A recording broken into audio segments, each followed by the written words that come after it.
Hello दोस्तों, आप सभी को इस चैनल में स्वागत है।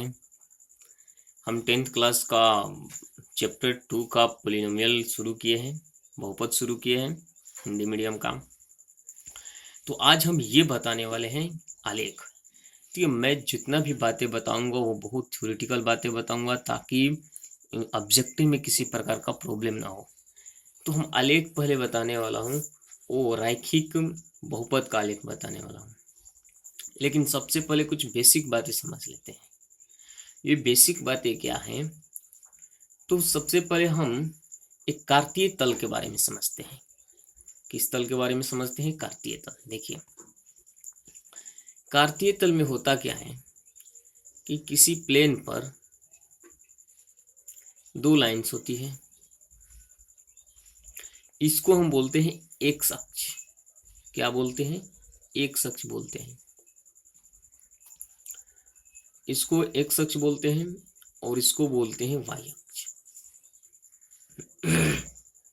देखिए, इसको एक्स अक्ष बोलते हैं, यानी जो लेटी हुई लाइन है उसको हम एक्स अक्ष बोलेंगे, और जो खड़ी लाइन है इस तरह से उसको वाई अक्ष बोलते हैं। और इसको मूल बिंदु बोला जाता है। जहाँ ये दोनों एक्स अक्ष और वाई अक्ष जहाँ मिलते हैं इसको हम बोलते हैं मूल बिंदु। क्लियर? तो ये कभी भी हम यहाँ पर किसी प्रकार का लाइन डिनोट करते हैं तो हमें दो वैल्यू होता चाहिए। अगर देखिए, ये तो ग्राफ का कॉपी होता है, ग्राफ का कॉपी मिलता है, तो उसमें होता क्या है कि सेम डिस्टेंस पर अगर इतना दूरी एक यूनिट है तो इतना ही लेना है, और इतना ही एकक यूनिट की दूरी पर ही हमें इस तरह से यहाँ भी इतना ही दूरी लेंगे और यहाँ भी उतना ही दूरी लेकर चलेंगे। अगर यहाँ 2 सेंटीमीटर है तो यहाँ भी 2 सेंटीमीटर, यहाँ भी 2 सेंटीमीटर, यहाँ भी 2 सेंटीमीटर, यहाँ भी 2 सेंटीमीटर, इस तरह से यहाँ भी 2 सेंटीमीटर, यहाँ भी 2 सेंटीमीटर, यहाँ भी 2 सेंटीमीटर, यहाँ भी 2 सेंटीमीटर। तो ये देखिए, ये जो लाइन होता है ये पॉजिटिव होता है और ये भी पॉजिटिव होता है। अगर आपको समझ नहीं आ रहा है तो आप क्या कीजिए, एक एल खींच दीजिए इस तरह से, एल, और ये पॉजिटिव हो गया और ये भी पॉजिटिव लाइन हो गया।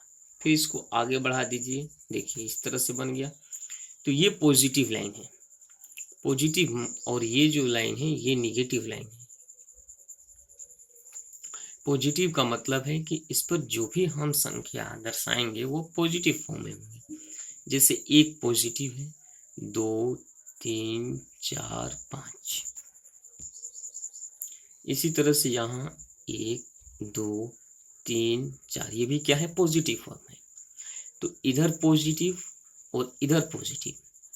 पूरा हमें एक्सप्लेन नहीं कर रहे हैं क्योंकि हमें जरूरत है आलेख बताने का, और आलेख में जितना जरूरत है उतना ही हम बताएंगे। और इधर जो लाइन होता है वो निगेटिव होता है, तो इधर -1, -2, -3, -4, ये भी माइनस में होता है, -1, -2, -3, -4। कोई दिक्कत? चलिए बात समझते हैं। हम देख रहे हैं कि एक अक्ष पर अगर मैं बोलूं कि ये जो बिंदु है वो किस अक्ष पर है, तो आप क्या बोलिएगा? एक अक्ष पर है। अगर मैं बोलूं कि ये जो बिंदु है एक अक्ष किस पर है? एक अक्ष पर है। ये बिंदु किस पर है? एक अक्ष पर है। ये बिंदु किस पर है? एक अक्ष पर है। ये बिंदु किस अक्ष पर है? तो वाई अक्ष पर है। तो पहले जब भी हम एक पॉइंट हमें बनाना होता है, एक बिंदु हमें क्रिएट करना होता है, तो एक्स का भी मान लिखते हैं और वाई का भी मान लिखते हैं। एक्स का मान का मतलब कि एक्स अक्ष का निर्देशांक, ये है एक्स अक्ष का निर्देशांक। क्या है? एक्स अक्ष का निर्देशांक। और वाई का मतलब है कि वाई अक्ष का निर्देशांक, यानी वाई अक्ष पर जिस बिंदु पर काटती है उसका मान वाई कहलाता है। तो वाई अक्ष का निर्देशांक, तो उस बिंदु का निर्देशांक दोनों को मिलाकर होता है। चलिए, इसको अगर मान लीजिए कि इस तरह से लिखा है एक्स वाई, तो सबसे पहले एक्स लिखा जाता है और फिर उसके बाद वाई लिखा जाता है, यानी पहले एक्स एक्सिस का मान लिखा जाता है, फिर वाई एक्सिस का मान लिखा जाता है। तो एक्स एक्सिस को, इसको एक्स के निर्देशांक को भुज बोला जाता है। क्या बोला जाता है? भुज। और वाई एक्सिस के निर्देशांक को क्या बोला जाता है? कोटि बोला जाता है। क्लियर है? चलिए, अगर मैं कहूं कि इस बिंदु का निर्देशांक बताइए, तो ध्यान से समझिएगा। इस बिंदु का जो निर्देशांक होगा वो देखिए एक्स अक्ष पर कितनी दूरी है मूल बिंदु से। तो आप बोलिएगा कि एक्स अक्ष पर 1 यूनिट, यहाँ से 2 यूनिट, फिर 3 यूनिट, फिर 4 यूनिट, फिर 5 यूनिट। यानी ये जो 4 हैं वो मूल बिंदु से एक्स अक्ष पर 4 यूनिट की दूरी पर है। तो हमें तो पहले एक्स अक्ष का मान लिखना होता है और फिर 0 लिखेंगे। तो देखिए 0 नहीं बल्कि वाई अक्ष का मान लिखेंगे। तो ये 0 है। अगर यहाँ से यहाँ जाइएगा तो ये 1 यूनिट की दूरी वाई अक्ष पर है, यहाँ 1 यूनिट की दूरी, ये 1 यूनिट की दूरी है। लेकिन यहाँ पर तो बिंदु नहीं है कि हम बोलेंगे कि वाई अक्ष 1 यूनिट पर है। यहाँ भी तो बिंदु नहीं है, यानी इससे यहाँ है। इसका मतलब कि वाई का जो मान होगा वो 0 होगा। वाई का मान क्या होगा? 0 होगा। तो देखिए इसी एक्स अक्ष का, एक्स अक्ष पर y का वैल्यू 0 होता है और y अक्ष पर x का वैल्यू क्या होता है? 0 होता है। x का वैल्यू 0 होता है। जैसे अगर आपको इसका निर्देशांक बताना है तो आप बोलिएगा कि इसका जो निर्देशांक है वो x पर कितना यूनिट की दूरी पर है? 5 है। और x अक्ष पर बिंदु का निर्देशांक तो y बराबर क्या हो जाएगा? 0। यानी इस बिंदु का निर्देशांक हो गया 5, 0। अगर बोला जाए कि इस बिंदु का निर्देशांक बताइए, तो इस बिंदु का निर्देशांक पहले एक्स एक्स का मान लिखेंगे। तो एक्स अक्ष से कितनी यूनिट दूरी पर है? 2 यूनिट, निगेटिव में है -2। और वाई एक्सिस पर वाई का वैल्यू क्या होगा? 0। तो ये रहा इस बिंदु का निर्देशांक। अगर मैं बोलूँ कि इस बिंदु का निर्देशांक बताइए, तो आप बोलिएगा कि देखिए वाई का तो मान 4 है, वाई का मान -4 है। और जब भी हम लिखते हैं तो पहले x लिखते हैं। देखिए पहले x लिखेंगे फिर y लिखेंगे। तो यहाँ जो है x एक्सिस पर तो y अक्ष पर है, तो y अक्ष पर है तो x का मान कितना हुआ? 0 हुआ। तो इस बिंदु का निर्देशांक हो गया 0 -4। इस बिंदु का 0 -3, इस बिंदु का 0 -2। बोले इतना बात समझ में आया कि? चलिए अगर मान लेते हैं कि अगर हमें 3 और -2 इस बिंदु को दर्शाना होगा कि ये कहाँ है, तो हम बताएं कि जब भी इस तरह से दिया है तो ये 3 जो होता है वो x का वैल्यू होता है और 2 जो होता है वो y का वैल्यू होता है। तो x एक्सिस पर 3 कहाँ है? देखिए पहले x एक्सिस पर देखेंगे तो x एक्सिस पर 3 कहाँ है? भाई 3 तो यहाँ है। तो एक हाथ से यहाँ बिंदु पकड़ लीजिए और अब देखिए y एक्सिस पर कितना मान लेना है? -2। तो x एक्सिस पर 3 है, ये 3 है। और y एक्सिस पर यहाँ देखिए y एक्सिस पर कितना है? y एक्सिस पर -2 है। तो y एक्सिस तो भाई ये हुआ और y एक्सिस पर -2 यहाँ है। तो हम क्या करेंगे? इस 3 को इस लंबवत लाइन खींचेंगे इस तरह से, एकदम लंबवत नीचे की ओर। और इस -2 को भी इस तरह से हम लंबवत लाइन खींचेंगे। और ये जो बिंदु हुआ वो दर्शा रहा है कि ये 3 -2 का निर्देशांक है। ये बिंदु किसका है? तो ये बिंदु है 3 -2 का निर्देशांक है। अगर मान लीजिए कि हमें निर्देशांक बताना है कि 4, 5 का निर्देशांक बताइए कहाँ है, तो जो पहले आया है वो x का वैल्यू है, जो बाद में आया है वो y का वैल्यू है। तो x अक्ष पर 4 कहाँ है? देखिए ये x अक्ष है, x अक्ष पर 4 कहाँ है? यहाँ है। और y अक्ष पर 5 कहाँ है? तो y अक्ष पर 5 तो 1 यूनिट और आगे जाएगा। तो x अक्ष पर 4, इसको ऐसे इस तरह से लंबवत आगे की ओर बढ़ाते जाइए। और फिर 5 यहाँ आए तो इसको भी लंबवत आगे की ओर बढ़ाते जाइए। ये जो मीटिंग पॉइंट है, ये जो बिंदु का नाम होगा वो 4 और 5 का होगा। बोले इतना बात समझ में आया कि नहीं? अब आगे देखते हैं। अगर मान लीजिए कि इस तरह से आपको दे दिया 0 और 4 दे दिया, 0 4 दे दिया, तो आपको पता है कि ये जो 0 है वो x का वैल्यू है और 4 जो है वो y का वैल्यू है।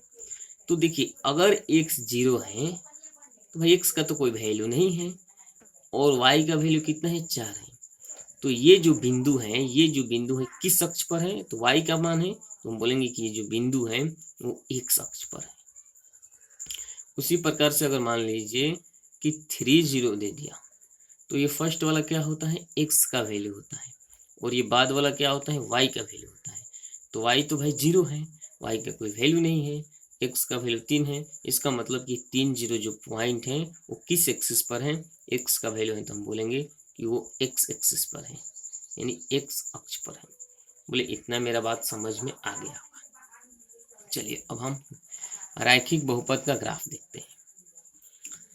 हम रैखिक बहुपद का ग्राफ देखिए, रैखिक में शून्यकों की संख्या कितना निकलेगा, तो शून्यकों की संख्या 1 निकलेगा।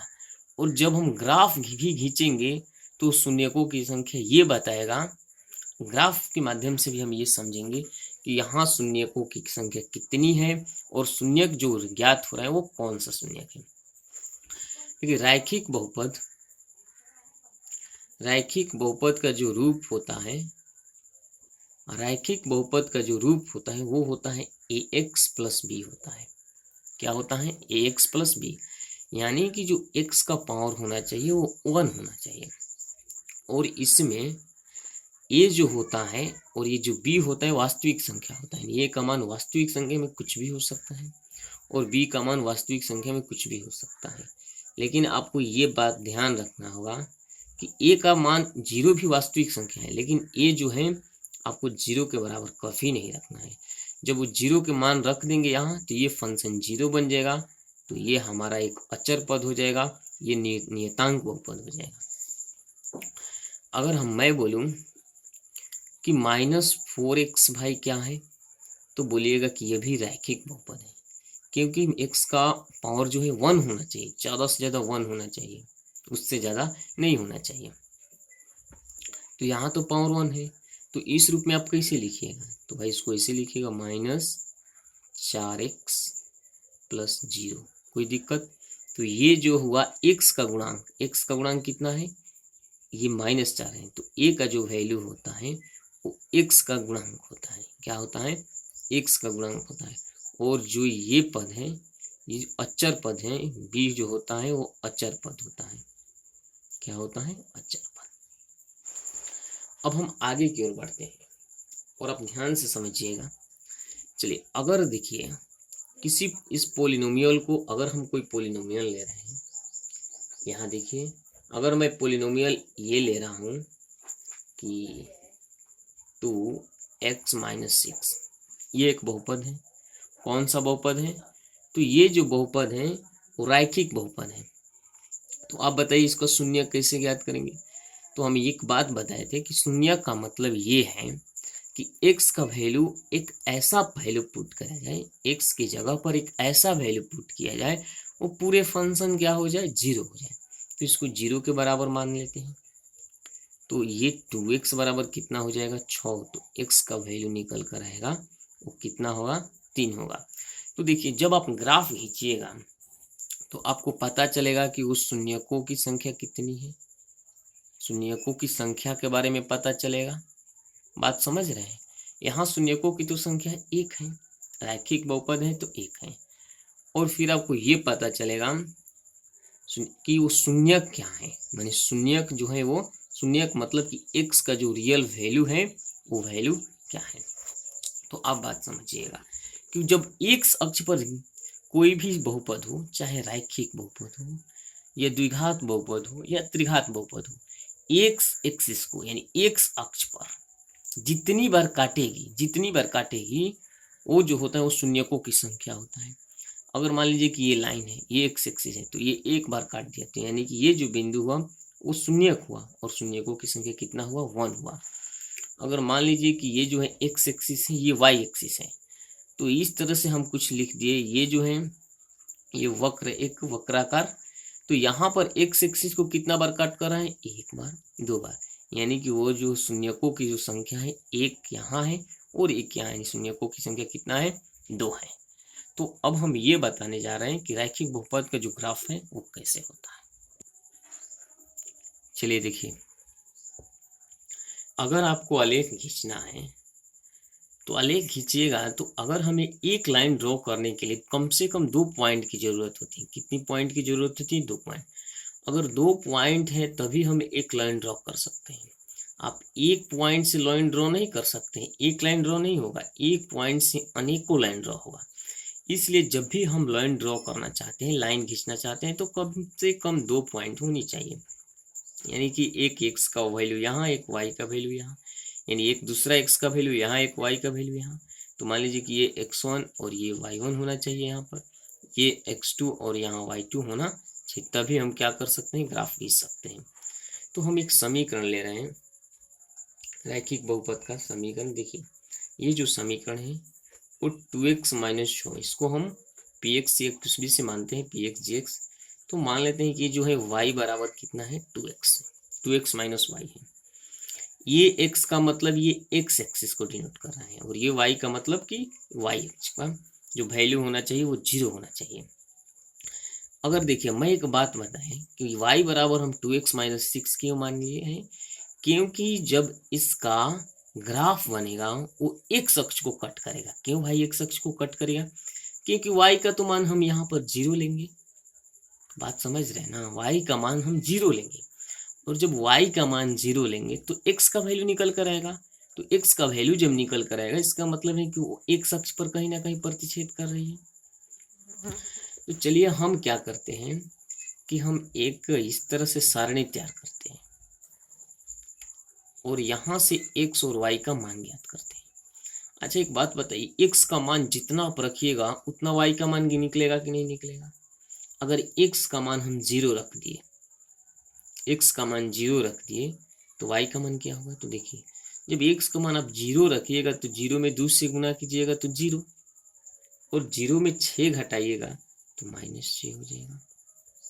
अगर मान लीजिए कि हम यहाँ 2 का, हमें ऐसा वैल्यू रखना है ताकि ज़्यादा डिफरेंस ना हो, और 10 रख दिया उसका वैल्यू आ जाए 500, तो ज़्यादा मैंने ग्राफ खींचने में थोड़ा डिफिकल्ट होगा। अब हम x का जो वैल्यू है वो 2 रख रहे हैं। तो अब बताइए, देखिए 2x का मतलब है 2 गुने x, और x का वैल्यू आप 2 रख रहे हैं तो 2 दूनी की 4, 4 में से 6 घटाइएगा तो कितना होगा? -2।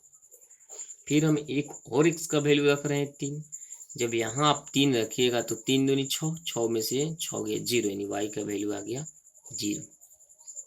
एक और x का वैल्यू रखते हैं 4, तो यहाँ जब 4 रखते हैं तो 4 दूनी 8, 8 में 6 गया 2। तो आप बोलिए कि हम x और y का कितना मान ज्ञात कर सकते हैं? भाई अनंत मान ज्ञात कर सकते हैं, लेकिन जब इसका हम ग्राफ खींचेंगे तो एक सीधी लाइन में जाएगी।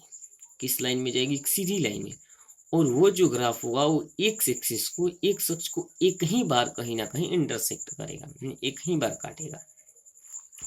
तो इसमें जो ज्यादा से ज्यादा ये 6 है। तो हम अब ग्राफ खींचना शुरू करते हैं, समझिएगा।